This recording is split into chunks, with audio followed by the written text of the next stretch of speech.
7:57, breaking news at this hour that the cardinals in Rome are just about to vote about when to hold the conclave. What a perfect time to talk to our CTV national reporter who's in Rome right now, Tom Kennedy. Thanks for joining us today, Tom. It's a pleasure. Now, Tom, tell me a little bit about the atmosphere in Rome. You're sitting in the middle of history right now. Well, we've been waiting a long time, as you know, Molly, to find out when the date of the conclave is going to be. We know this is a very difficult time for the Church with the international sex abuse scandal, reports of corruption at high levels of the Vatican bureaucracy, so it's a very difficult time. Now, the cardinals have been for 5 days, they've been in meetings discussing the kind of person they need to select for Pope.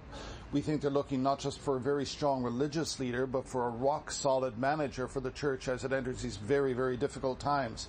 Now, after 5 days of meetings, as you just mentioned, they are just now getting down to the business of voting on a date when they begin the conclave. We're told it will not be this weekend, but probably anytime Monday, Tuesday, or Wednesday next week. They will go into the Sistine Chapel, close the doors, everybody out, and they'll begin that process of deciding who should be the next pope. So it's been a bit of a wait, and by the end of the day today, we're told we should know the date. Now, Tom, you have a special feature airing tomorrow on W5 all about the conclave. And, you know, a lot of people, I think, it's so secretive, it's so hush-hush. Why is that? Because the Church and the cardinals take this whole process very seriously. They want to insulate and isolate themselves completely from outside pressures so they can come to what they think will be the wisest decision for who should lead the Church. Now, it's interesting, Molly, it's not always been this way. We have taken a look as well at conclave history, and it's utterly fascinating. The first conclave was about 750 years ago. It happened in a town about 80 kilometers just north of Rome. And at that point, the position of Pope was very much a political position as well as a religious one, and the cardinals could not agree who should be Pope. And that conclave actually lasted for 3 years, if you can believe it. And the last year, the cardinals were locked into a room to try and pressure them to come to a decision. And in fact, conclave means with a key in Latin, and that's how the word conclave came about. So this is one of the interesting things we uncovered as we're preparing this documentary for W5.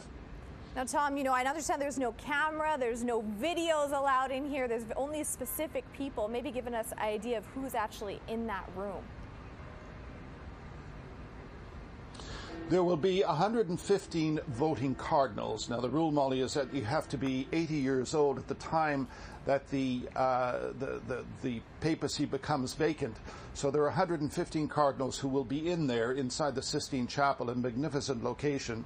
Now, to try to ensure secrecy, there will be anti-bugging devices placed in there.